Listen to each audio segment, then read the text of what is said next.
Mattathur model എന്ന് പറഞ്ഞ് Congress BJP ബന്ധത്തെക്കുറിച്ച് പറയുന്ന CPM-ന് ആഘാതമായി ഒരു വാർത്ത വരുന്നുണ്ട്.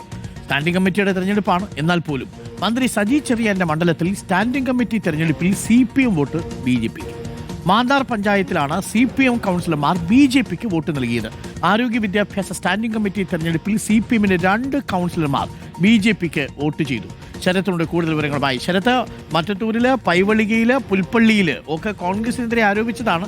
ഇപ്പൊ നേരെ തിരിഞ്ഞ് CPM-ന്റെ നെഞ്ചത്തേക്കാണല്ലോ വരുന്നത്, അതും മന്ത്രി സജി ചെറിയാന്റെ മണ്ഡലത്തിൽ. എന്താ സംഭവം?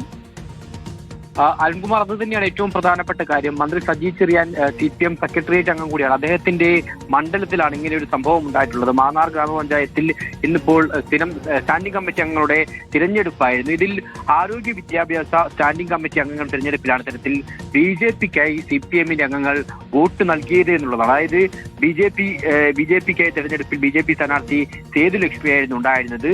സേതു ലക്ഷ്മിക്ക് CPM വനിതാ അംഗങ്ങളായ സുശീല കുമാരിയും മായയുമാണ് വോട്ട് രേഖപ്പെടുത്തിയത്. അതായത് മറ്റ് സ്റ്റാൻഡിംഗ് കമ്മിറ്റിയിലൊക്കെ തന്നെ CPM ഒറ്റയ്ക്കാണ് നിന്നെങ്കിൽ പോലും ഈ ആരോഗ്യ വിദ്യാഭ്യാസ സ്റ്റാൻഡിംഗ് കമ്മിറ്റിയിൽ എന്തായാലും BJP-ക്ക് വോട്ട് നൽകിയിരിക്കുകയാണ് ഇപ്പോൾ മാന്നാർ ഗ്രാമപഞ്ചായത്തിൽ. ഈ പറയുന്നത് പോലെ നേരത്തെ ഈ മറ്റത്തൂർ അടക്കമുള്ള സ്ഥലങ്ങളിൽ CPM കോൺഗ്രസിനെ പഴിചാരിയെങ്കിലും ഇപ്പോൾ ആലപ്പുഴയിൽ ഇത്തരത്തിൽ മന്ത്രി സജി ചെറിയാന്റെ മണ്ഡലത്തിലും BJP-യുമായി കൂട്ടുചേർന്നു എന്നുള്ളതാണ്. നിലവിൽ കോൺഗ്രസ് അടക്കം ഇത് വലിയ ചർച്ചയാക്കാൻ വേണ്ടി തീരുമാനിച്ചിട്ടുണ്ട്. വരുന്ന നിയമസഭാ തെരഞ്ഞെടുപ്പിന് മുന്നൊരുക്കമാണ്, അതിന്റെ മുന്നോടിയായുള്ള മുന്നൊരുക്കമാണ് ഈ മാന്നാറിൽ കണ്ടത് എന്നുള്ളതാണ് കോൺഗ്രസ് പ്രധാനമായും ആരോപിക്കുന്നത്. എന്തായാലും ഇന്നിപ്പോൾ സ്റ്റാൻഡിംഗ് കമ്മിറ്റി തെരഞ്ഞെടുപ്പ് പൂർത്തിയായിട്ടില്ല.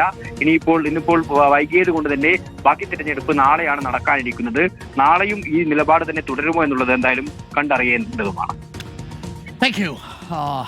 ശരത്താണ് വിവരങ്ങൾ നൽകിയത്.